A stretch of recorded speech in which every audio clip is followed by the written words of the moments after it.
الحمد لله وكفى وسلام على عباده الذين اصطفى اما بعد. قابل احترام دوستو، یہ وقت اخلاقیات کی تعلیم کے مذاکرے سے متعلق مختص ہے. روزانہ کچھ نہ کچھ آپ حضرات اس سلسلے میں یہ وقت میں سن رہے ہیں. یاد رکھیے اس بات کو کہ اخلاقیات کی تعلیم کی اسلام میں اہمیت اتنی زیادہ ہے کہ جب حضرات صوفیہ بزرگان دین اہل اللہ سے پوچھا گیا کہ یہ تصوف کیا ہے، یہ احسان کیا ہے، یہ سلوک کیا ہے، تو ان لوگوں نے فرمایا کہ حسن اخلاق کا نام ہے. بڑی اہمیت ہے اس کی. آج اس سلسلے میں خیال آیا کہ کچھ ایسی چیزوں کی طرف آپ کی توجہ مبذول کرا دی جائے جو انتہائی بد اخلاقی کی لائن کی ہیں اور اس کی نحوست اتنی زیادہ ہے کہ سارے اعمال بیکار ہو جاتے ہیں. اسلام میں جس کی جتنی زیادہ اہمیت تھی ہمارے پاس میں، وہ اتنی ہی زیادہ غیر اہم بن گئی. جس کے ساتھ جیسا سلوک کرنا چاہیے اس کے ساتھ ویسا سلوک کرنا حسن اخلاق ہے، اور جس کے ساتھ جیسا سلوک کیا جانا چاہیے اس کے ساتھ ویسا سلوک نہ کیا جانا یہ بد اخلاقی ہے. آپ کو معلوم ہے کہ سب سے زیادہ قابل اکرام، قابل احترام، قابل تعظیم، قابل تکریم اگر کوئی ذات بابرکات ہے تو وہ حق تعالی جل شانہ کی ہے. اس واسطے ان کے ساتھ میں بندے کی جانب سے سب سے بہترین جو رویہ ہے وہ ہے ان کی توحید کا قائل ہونا. اب اگر کوئی آدمی ان کی توحید کا قائل نہیں ہوتا تو یہ بہت ہی غیر معمولی بد اخلاقی ہے. آپ کہتے ہیں کہ صاحب اگر کوئی بیٹا اپنے باپ کو باپ نہ کہے، جی کہتے ہیں صاحب کتنا بد اخلاق لڑکا ہے. اور اگر کوئی یہ کہے کہ نہیں آپ بھی ہیں فلانے بھائی فلانے بھی ہے، کیا کہیں گے کہ اس سے زیادہ بد اخلاق کون؟ پروردگار عالم کی اگر کوئی شخص وحدانیت کا قائل نہیں ہوتا، شرک کا ارتکاب کرتا ہے، تو وہ اس درجے بڑی بد اخلاقی ہے کہ جتنی زندگی کے اعمال ہیں سب کے سب بیکار ہو جاتے ہیں. اللہ پاک فرماتے ہیں نبی رحمت صلی اللہ علیہ وسلم کو مخاطب کر کے، وہاں تو اس کا کوئی امکان نہیں تھا لیکن آپ کے توسط سے امت کو اس کی اہمیت بتلانے کے لیے فرمایا لَإِنْ أَشْرَكْتَ لَيَحْبَطَنَّ عَمَلُكَ، اگر آپ شریک ٹھہرائیں گے تو آپ کا عمل بیکار ہو جائے گا. إِنَّهُ مَن يُشْرِكْ بِاللَّهِ فَقَدْ حَرَّمَ اللَّهُ عَلَيْهِ الْجَنَّةَ، جنت حرام کر دیتے ہیں اللہ ایسی شخص کو.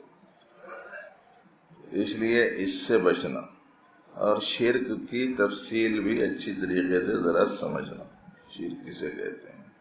بہت سارے لوگوں کو شرک سے چڑ ہے لیکن شرک کو جانتے ہیں.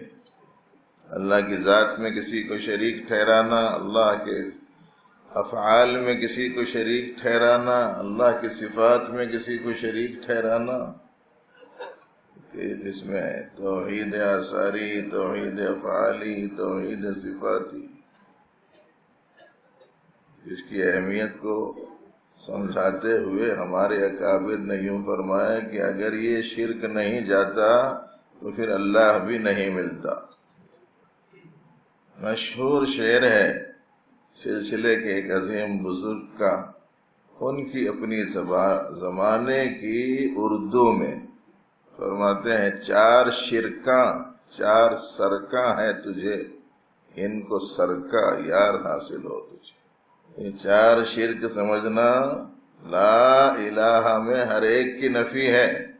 اسی لیے یہ جو لا الہ الا اللہ کا ذکر کرایا جاتا ہے تو اس میں پہلے لا الہ الا اللہ، پھر الا اللہ، پھر اللہ اللہ کا جو ذکر کرایا جاتا ہے تو اس میں پہلے لا الہ الا اللہ میں یہ پہلے درجے کے شرک کی نفی ہے، الا اللہ میں دوسرے درجے کے شرک کی نفی ہے، اللہ اللہ میں تیسرے درجے کی شرک کی نفی کے ساتھ صرف صفات کمالیہ سے متصف حق تعالی جل شانہ کی ذات ہے. اس شعور کے استحضار کے ساتھ میں ذکر کرنا ہے. نہیں ہے کوئی معبود سوائے اللہ کے لا الہ الا اللہ میں. فاعل حقیقی صرف اللہ ہیں الا اللہ میں. صفات کمالیہ سے متصف صرف اللہ تعالی ہیں یا اللہ اللہ میں. اور یا حی یا قیوم میں پوری کائنات کا قیام ان کے قائم رکھنے سے ہے. ان میں سے کسی میں بھی اپنے سے قائم رہنے کی استعداد نہیں. قیومیت مگر یہ باقاعدہ تھوڑا تھوڑا کر کے سیکھنا، پابندی سے آنا، تھوڑا تھوڑا کر کے سیکھنا. اور جو ہمارے باہر کے ساتھیاں ہیں وہ حضرات کم از کم رابطہ رکھنا.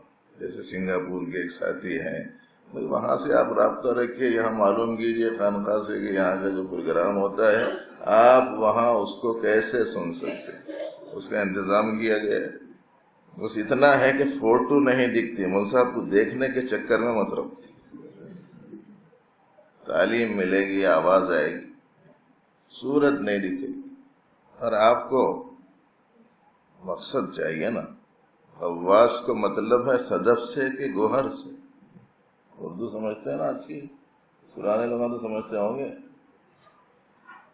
الفاظ کے پیچوں میں الجھتے نہیں دانا. غواص کو مطلب ہے صدف سے کہ گوہر سے. سمندر میں غوطہ مار کر جو لوگ موتی نکال کے لاتے ہیں تو موتی چونکہ سیپی میں ہوتا ہے تو سیپیوں کو تلاش کرتے ہیں، لیکن موتی مل جاتا ہے تو پھر سیپی ملے نہ ملے، رہے یا نہ رہے، اس کی کوئی اہمیت ان کے پاس میں نہیں رہتی. ایسے ہی اصل چیز اللہ پاک کی تعلیم یہ ہے. ہیرے جواہرات موتی ہر قسم کی عظیم الشان دولت اصل یہ ہے. اس واسطے وہ مل گئی. بازار میں جا کے کوئی سچے موتی لانے کے واسطے گیا تو خالی موتی پوچھتا نہیں، سیپی نہیں دکھ رہی بولتا کیا. آج تک کوئی ایسا خریدار نہیں ملا ہوں گا جو جا کے یہ بولے کہ موتی تو دے دے رہے ہیں آپ، کہے میں تھا وہ سیپی بھی دو. اور دوستو، اعمال کو اکارت اور بیکار کرنے والی چیزوں میں دوسری چیز کفر ہے. اللہ پاک ارشاد فرماتے ہیں قُلْ هَلْ نُنَبِّئُكُمْ بِالْأَخْسَرِينَ أَعْمَالًا الَّذِينَ ضَلَّ سَعْيُهُمْ فِي الْحَيَاةِ الدُّنْيَا وَهُمْ يَحْسَبُونَ أَنَّهُمْ يُحْسِنُونَ صُنْعًا أُولَئِكَ الَّذِينَ كَفَرُوا بِآيَاتِ رَبِّهِمْ وَلِقَائِهِ فَحَبِطَتْ أَعْمَالُهُمْ. اللہ کا انکار کر دیا، اللہ کی باتوں کا انکار کر دیا، اللہ کی ملاقات کا انکار کر دیا تو ایسی صورت میں ان کے جتنے اعمال ہیں سب بیکار جاتے ہیں. اس لیے سب سے بڑی بد اخلاقی شرک اور کفر ہے. اور آپ کو معلوم ہے کہ سب سے زیادہ حق اللہ جل شانہ کا، اس کے بعد میں اگر کسی کا حق مخلوق میں سب سے زیادہ ہے تو وہ نبی رحمت صلی اللہ علیہ وآلہ وسلم کا ہے. ان کے ساتھ میں اگر بد اخلاقی ہوتی ہے تو کیا نتیجہ ہے؟ اللہ پاک فرماتے ہیں یا ایھا الذین آمنوا لا ترفعوا اصواتکم فوق صوت النبی. ایمان والو، پیغمبر کی آواز پہ اپنی آواز اونچی مت کرو. ولا تجہروا له بالقول کجہر بعضکم لبعض. ان کو باتوں میں ایسا نہ پکارو جیسے آپس میں ایک دوسرے کو پکارتے. اگر ایسا کریں گے تو کیا ہوگا؟ اللہ پاک فرماتے ہیں ان تحبط اعمالکم وانتم لا تشعرون. تمہارے اعمال بیکار ہو جائیں گے. نبی آخر الزمان، ختمی مرتبت، اولین و آخرین کے سردار، امام المتقین والمرسلین، رحمت للعالمین، حبیب رب العالمین، اللہ جل شانہ کے نزدیک اتنی پسندیدہ ذات گرامی ہے کہ جو ان کے ساتھ گستاخی یا بد اخلاقی کا برتاؤ کرتا ہے تو اس کے پورے اعمال بیکار جاتے ہیں۔ بہت احتیاط سے زندگی گزارو۔ یہ نبی علیہ السلام کی سنت ہے، اس میں رہ گیا پورا دین۔ اللہ کے بندے سنت بولنے کے بعد میں اس کی کتنی عظمت دل میں ہونا چاہیے۔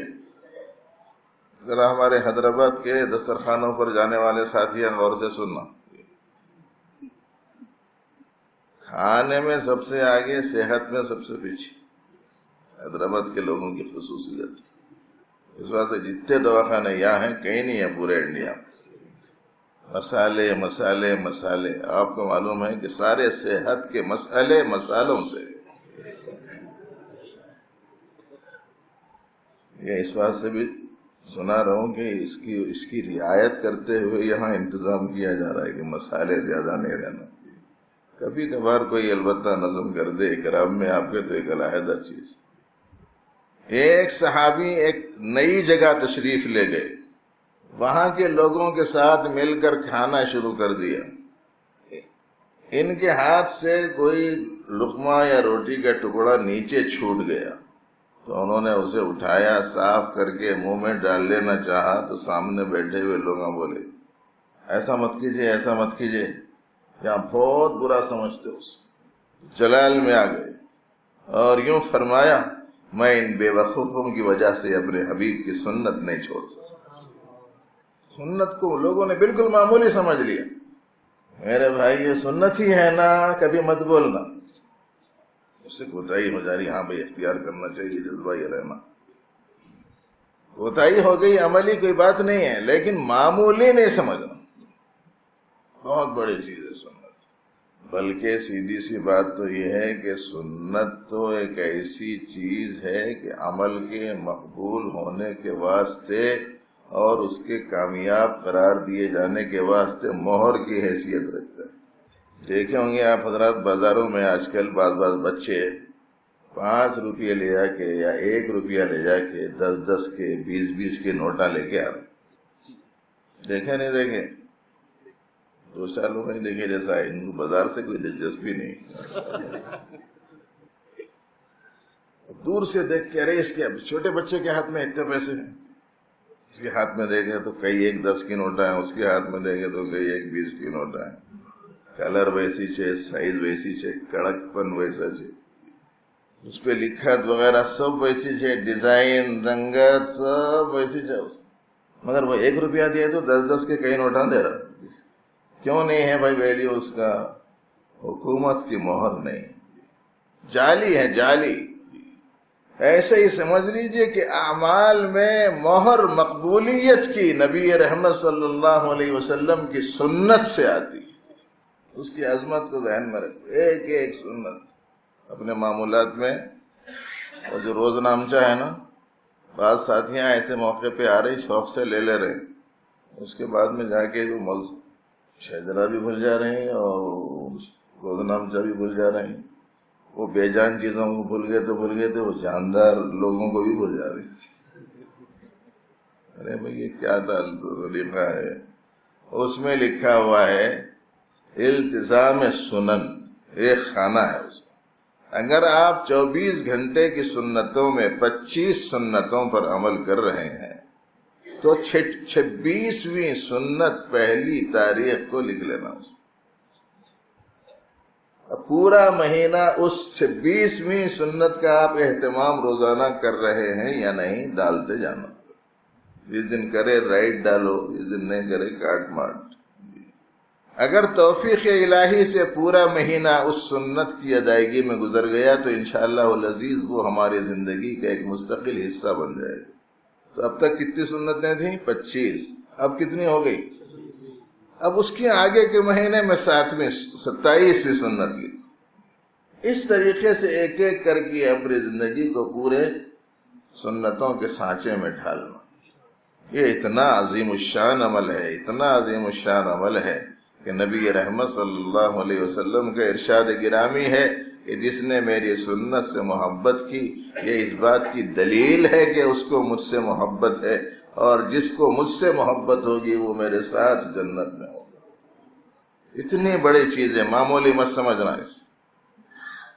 کبھی کبھی عام طور پر یہ کالجوں کے، اسکولوں کے، بازاروں کے، مغربی لوگوں کے، دفتروں کے اور نئی قسم کے کمپنیوں کے ماحول میں جا کے آہستہ آہستہ ہمارے اندر سے اللہ کے حبیب کی طریقوں کی عظمت نکل رہی ہے۔ یہ بہت مایوب چیز ہے۔ کبھی اپنی زبان سے بھول کر مت کہنا سنتی ہے نا۔ اسی لیے روزانہ اہتمام سے سنتوں کا ایک حصہ سنایا جا رہا ہے۔ سمجھدار کون ہے؟ سمجھدار وہ ہے کہ ایک وقت کی غذا اسے مل جائے تو دوسرا وقت آنے تک وہ غذا ہضم ہو جائے، ہے نا؟ صحت مند آدمی ہے وہ، نہیں آج کھائے کل پھر وہ ٹائم آ گیا ہضم ہوا اس نے دیا اس کو۔ بیمار ہے، صحت مند ہے، بیمار ہے۔ اب میں بیمار ہوں نہیں ہوں دیکھنے کے واسطے کہیں جانے کی ضرورت نہیں ہے، خالی یہ دیکھ لو بس۔ اللہ کی بات سنائی جا رہی، اللہ کے حبیب کی بات سنائی جا رہی، وہ میری زندگی میں نہیں آ رہی۔ اس سے پاکیزہ اور بہتر چیز کیا ہو سکتی؟ بے ادبی نہیں، گستاخی نہیں، بد اخلاقی نہیں، نبی رحمت صلی اللہ علیہ وسلم اور ان سے نسبت رکھنے والی کسی چیز کے ساتھ۔ سب سے زیادہ احسان مخلوقات میں کس کا ہے؟ ہمارے اوپر۔ اسی لیے تو ان کو محسن انسانیت کہتے ہیں۔ بہت بڑا احسان، اتنا بڑا احسان ہے، اتنا بڑا احسان ہے کہ اللہ کے احسانات بے شمار ہیں، لیکن پروردگار عالم نے احسان کی حیثیت سے اگر کسی نعمت کو ذکر کیا ہے تو وہ نبی رحمت صلی اللہ علیہ وسلم کی بعثت کو ذکر کیا ہے۔ لَقَدْ مَنَّ اللَّهُ عَلَى الْمُؤْمِنِينَ إِذْ بَعَثَ فِيهِمْ رَسُولًا، اللہ نے احسان فرمایا لوگوں میں پیغمبر بھیج کر۔ جان ان کا احسان ہے، جسم ان کا احسان ہے، بینائی ان کی احسان ہے، سنوائی ان کا احسان ہے، گویائی ان کا احسان ہے، دل کی دھڑکن ان کا احسان ہے، معدے کی کارکردگی ان کا احسان ہے، جگر کا خون بنانا ان کا احسان ہے، دل کا پورے جسم میں شریانوں میں خون کا پہنچانا ان کا احسان ہے، ہواؤں کا نظام ان کا احسان ہے، بارشوں کا نظام ان کا احسان ہے، غذاؤں کا نظام ان کا احسان ہے۔ بے شمار نعمتیں ہیں، اتنی کہ گن بھی نہیں سکتے، لیکن اگر کسی نعمت کو پروردگار عالم نے احسان کی حیثیت سے بیان کیا ہے تو وہ نبی رحمت صلی اللہ علیہ وسلم کی بعثت کو بیان کیا۔ اتنی بڑی نعمت ہے۔ اس لیے زندگی کے کسی مرحلے میں ادھر سے منہ نہیں موڑنا۔ سارا جہاں خلاف ہو پرواہ نہ چاہیے، پیش نظر تو مرضی ہے جانانا چاہیے۔ ان کی سنت کے مطابق زندگی گزار۔ ہر شعبے میں ہم لوگوں کا حال ایسا عجیب ہو گیا۔ ہمارے حضرت صوفی صاحب رحمۃ اللہ علیہ کے خلیفہ بہت کھوڑ کے بیان کرتے تھے کہ کسی جگہ گئے انہوں شادی میں، شادی کے گھر پہ سامنے دروازے کے اوپر ایک طرف اللہ ایک طرف محمد چھوٹے چھوٹے بلبوں میں جگمگ جگمگ جگمگ کر رہا تھا۔ دیکھے کب تو بھی نہیں دیکھے، اندر جا کے دیکھے تو بدعات، خرافات، خواہشات، بس یہ سب کچھ ہیں۔ تو کھوڑ کے بولے اللہ رسول سے تعلق ہے، مگر کیا کیسا تعلق ہے؟ بولے تو وہ دروازے تک رہنا، اندر نہیں آنا کرتے۔ نکاح خانی عقد خانی کا نمبر آیا تو بولے وہ مسجد میں کر لیں گے، مول صاحب کو بلائیں گے، فلانے صاحب کو بلائیں گے، اور وہاں سے نکل کے چلے گئے شادی خانوں میں تو وہاں وہ دھوم تڑاکا ہے کہ کچھ مت پوچھو، وہاں ناچنا ہے، وہاں گانا ہے، سب کچھ ہے۔ ایک جگہ بڑی اصرار سے مجھے لے جایا گیا، مسجد میں تھا تو چلا گیا، وہاں میں نے تقریر کی۔ تقریر میں یہ کہا کہ بھائی جیسے یہاں مسجد میں نکاح ہوا اور یہاں کسی قسم کی کوئی خلاف شرع چیز دیکھنے میں نہیں آئی، ہم کو امید ہے کہ یہ حضرات کی دیگر تمام چیزیں بھی اسی طریقے سے دین و شریعت کے مطابق ہوں گی۔ حق تعالیٰ بہت مبارک کرے۔ یہ تقریر کر کے اتر گیا۔ کئی دنوں کے بعد میں ایک صاحب مل کے بولے مول صاحب میں وہ مجمع میں تھا جس میں آپ کی تقریر چل رہی تھی، میں فوراً آپ سے آ کے ملوں گا چاہ رہا تھا۔ کے واسطے ملنا چاہ رہے تھے؟ نہیں، میں بولنا چاہ رہا تھا وہ جن صاحب کی شادی ہوئی نا، بہت بھر کے پیسے لیے، پیٹ بھر کے لیے۔ ایک طرف دین و شریعت سے تعلق ہے اور دوسری طرف دین و شریعت سے کوئی تعلق نہیں۔ ایسا نہیں بھائی، زندگی کے ہر شعبے میں پیارے حبیب صلی اللہ علیہ وآلہ وسلم کے طریقوں کو اختیار کرنا۔ اب ان کے طریقوں کو پڑھنا اخلاق ہے کہ بد اخلاقی؟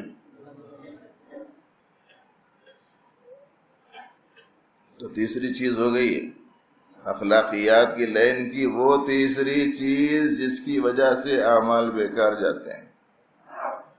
اللہ کے اطاعت، اللہ کے رسول کی اطاعت مجموعی حیثیت سے یہ کلی بات ہے جو اللہ پاک نے قرآن پاک میں بیان کی۔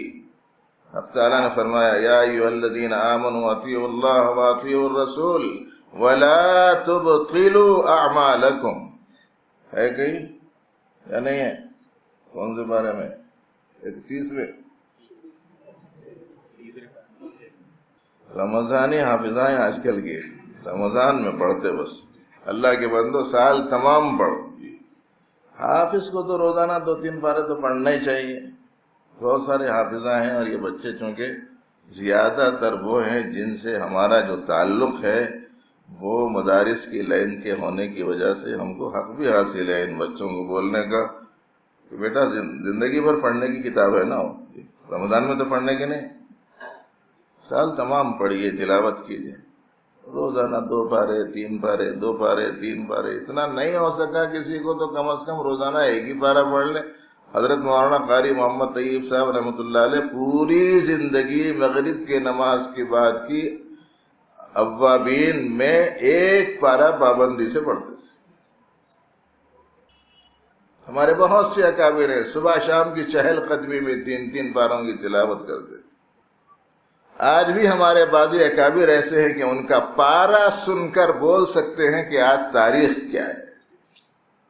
کہیں جا رہے ہوں، سفر میں ساتھ میں ہوں، وہ اپنی تلاوت میں مشغول ہوں تو جون سے پارے کی تلاوت کر رہے ہیں، خالی تلاوت سن کے آپ بول سکتے ہیں۔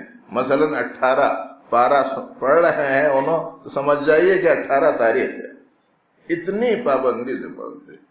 اس لیے جتنے حافظ بچے ہیں ان سے گزارش ہے، اور رمضان آیا بھی تو انشاءاللہ اگر یہ سال تمام پڑھے نا تو رمضان میں اچھا سنائیں گے بہت، اور کوئی پریشانی نہیں ہوں گی، کوئی ٹینشن نہیں، کوئی بوجھ نہیں، پورے اعتماد پورے اطمینان کے ساتھ میں سنا سکیں گے کہ ایمان والو اللہ رسول کی اطاعت کرو، اپنے اعمال کو بیکار مت کر لو ان کی خلاف ورزی کر کے۔ اس کے ساتھ ساتھ نبی رحمت صلی اللہ علیہ وآلہ وسلم کا ارشاد گرامی آج آپ حضرات نے عصر کے بعد سماعت فرمایا کہ مسلمانوں کی باہمی لڑائی ان کے دین کو مونڈ دیتی ہے۔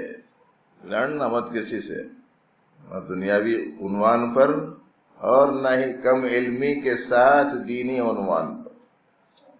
خالی لڑنا بھڑنا یہ ایک ذوق ہو گیا آج لوگوں کو۔ جو پابند نہیں ہیں ان کو کوئی پوچھ کے نہیں دیکھ رہا، جو مسجد کو آ رہا ان سے پیسہ بیشی لڑائی جھگڑا تکرار، بس یہ چل۔ اور اس وقت میں ہندوستان میں فسادات ہوئے تھے تو مسجدیں نوجوانوں سے بھر گئی تھی، تو بعض پرانے لوگ جا کے مسجد میں نوجوان نئے آئے، ان کو بولے وضو کے نماز کے مسائل، طہارت کے مسائل کیا کیا ہیں ذرا بولو۔ نہیں معلوم ہے تو پھر نماز کا کیا فائدہ؟ بچے بولے فائدہ ہی نہیں ہے تو اب جا کے کیا کرنا، بول کے مسجد کو آنے سے روک دی۔ اور لوگ مسائل میں اس درجے ایک دوسرے کو الجھا رہے ہیں کہ بعض لوگوں نے تو یہاں تک کہہ دیا انہوں بھی نہیں انہوں بھی نہیں، ہمارے کو دین ہی نہیں، بس کہاں جانا ہم یہ الجھن میں، یہ کرے تو انہیں غلط ہے بولتا، وہ کرے تو انہیں غلط ہے بولتا۔ شیطان نے اور انسانوں کے نفس نے اور ناعاقبت اندیشی نے اور آخرت کے دن کا تصور اور جواب دہی کے احساس کے نہیں ہونے کے نتیجے میں آج صورتحال یہ پیدا ہو گئی کہ کم علمی کے ساتھ آپسی لڑائی جھگڑے چل۔ ذرا بچنا بھائی اس سے، کوئی زبردستی آیا تو بھی بچنے کی کوشش کرو۔ ایک مسجد کو میں گیا، لوگ جو پہلی دفعہ جانا ہوا تو وہاں دور سے لوگ جانتے پہچانتے تھے، مختلف جلسوں میں آتے، اجتماعات میں آتے، ارے مول صاحب یہاں آئے ہیں آج ہماری مسجد میں، بول کے کیسا ہے، کس کے پاس آئے، کیا ہے کیا نہیں، بولے تو وہ امام صاحب کسی خاص کام کے لیے بلائے تھے تو آ گئے. اچھا، تب ان کو معلوم ہو گیا کہ ان کا ہمارے امام صاحب سے تعلق ہے. تو آ کے مجھ سے بولے مولانا صاحب ذرا امام صاحب سے بولیے. ہمیشہ کبھی ان کو کبھی ان سے ان کی چلتے رہتی. ہمیشہ ان کے آپس میں کسی نہ کسی سے الجھاؤ ہوتے رہتا ہے. ایک صاحب نے مجھ سے کہا تو میں نے وہ امام صاحب سے کہا کہ مولانا صاحب ایسی ایسی شکایت آئی ہے لوگوں سے، آپ ہمیشہ کچھ نہ کچھ مسائل میں الجھتے رہتے ہیں، نزاع پیدا ہوتے رہتا ہے، اس سے بچیے آپ. وہ کیا بول رہے انہوں؟ میں کسی کے نام میں نہیں جاتا، وہ لوگ آج میرے ہاتھوں پاؤں میں آتے.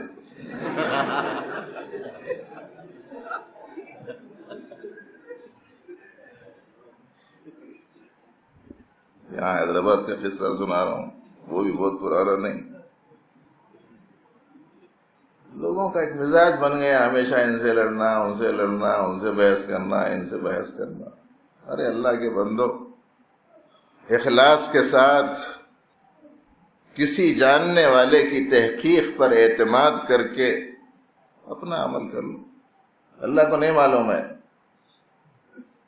تو لڑائی جھگڑا ایک ایسی بد اخلاقی ہے کہ اس کی وجہ سے سارا دین ختم ہو جاتا.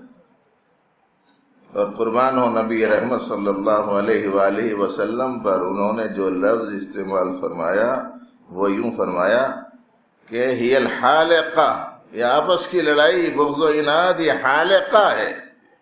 کسے کہتے ہیں حالقہ؟ حالقہ کہتے ہیں مونڈنے والی چیز کو. ایک یہ کہ آپ سر پر اپنے مشین پھیر لیجیے، پورے بال نکل جائیں گے مگر تھوڑے تھوڑے رہ جائیں گے. قینچی سے آپ نکالیے، پورے بال نکالے جا سکتے ہیں مگر تھوڑے تھوڑے رہ جاتے ہیں. لیکن اس طرح پھیرے تو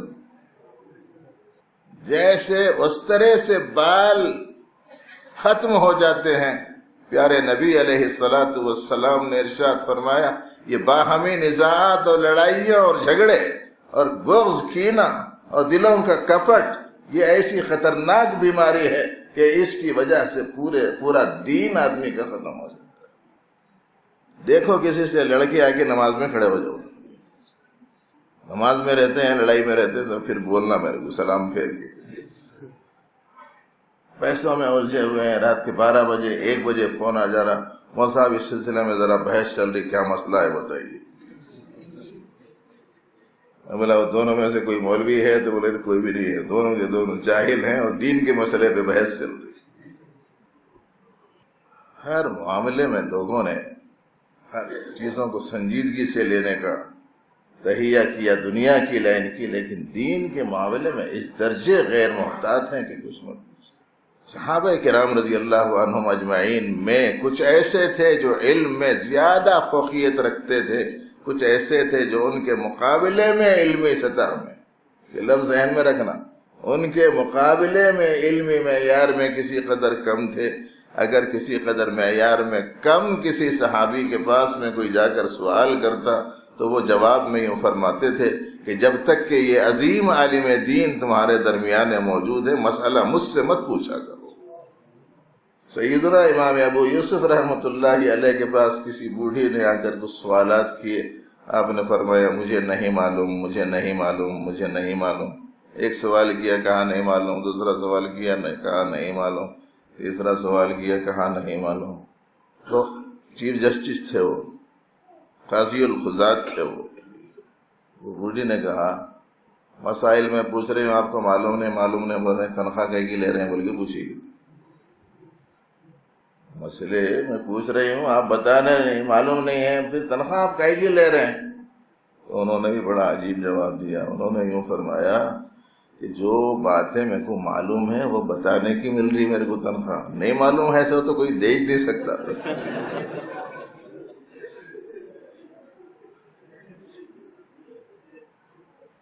تو دوستو یہ لڑائی سے گریز کرنا یہ بھی بد اخلاقی ہے، اور ایسی بد اخلاقی ہے کہ آدمی کا دین ختم ہو جائے. باقی کچھ چیزیں اور ہیں مگر اب 11:15 ہو رہے ہیں. اس کی بنا پر ہم سمجھتے ہیں کہ کافی ہے. اگر یاد رہا کل یہی مضمون تو انشاءاللہ تعالیٰ موقع ملا تو سنایا جائے گا. اللہ تعالیٰ سے علم و عمل کی توفیق عطا فرمائے. اللهم ربنا لك الحمد كله ولك الشكر كله. ربنا آتنا في الدنيا حسنة وفي الآخرة حسنة وقنا عذاب النار. اللهم إنا نسألك إيمانا لا يرتد ونعيما لا ينفد ومرافقة سيدنا ونبينا محمد صلى الله عليه وسلم في أعلى درجة الجنة، جنة الخلد يا رب العالمين. اللهم حبب إلينا الإيمان وزينه في قلوبنا وكره إلينا الكفر والفسوق والعصيان واجعلنا من الراشدين. اللهم اجعلنا من عبادك المنتخبين الغر المحجلين الوفد المتقبلين. اللهم اجعلنا من التوابين واجعلنا من المتطهرين واجعلنا من عبادك الصالحين واجعلنا من الذين لا خوف عليهم ولا هم يحزنون. ربنا تقبل منا إنك أنت السميع العليم، تب علينا إنك أنت التواب الرحيم. وصل وسلم وبارك على سيد المرسلين. الحمد لله رب العالمين.